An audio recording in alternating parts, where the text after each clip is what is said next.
Yesterday, the FDA and the CDC made a sudden and surprising announcement recommending the administration of the J&J vaccine be paused after 6 cases of an extremely rare but severe blood clotting condition were reported among women between the ages of 18 and 48 within 6 to 13 days after receiving the vaccine.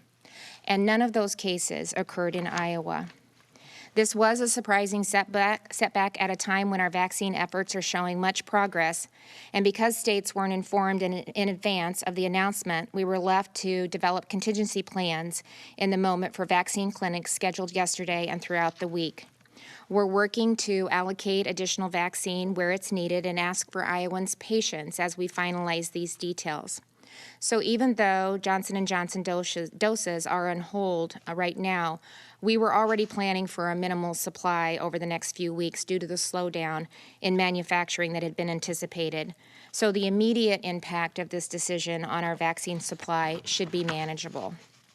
While news of a serious reaction to the J&J vaccine is concerning, it's important that we don't jump to conclusions prematurely before more details are known.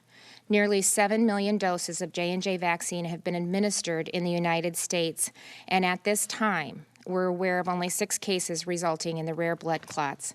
Currently, the odds of this reaction happening are literally 1 in 1 million. But because of the serious nature of the reaction, it's important that we have the information necessary to fully understand the situation, including why it occurred, how to identify the symptoms, and how to prevent it.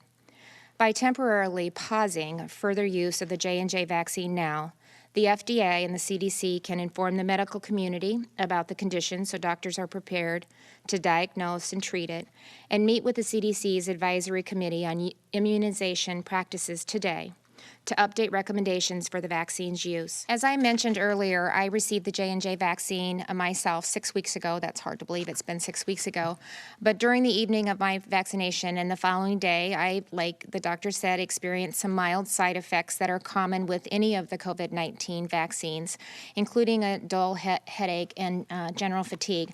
But I was still able to report to work the next day, and within 24 hours, I was back to feeling 100%. So I'm glad that I did have the opportunity to have the J&J vaccine. I would do it again. Vaccination is the best defense against the virus, and as you've heard, the reward far outweighs the risk.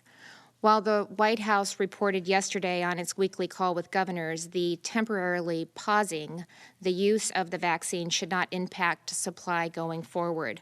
Fortunately, additional doses of Pfizer and Moderna will be available for nationwide distribution next week, and we've been receiving an ample supply of both here in Iowa.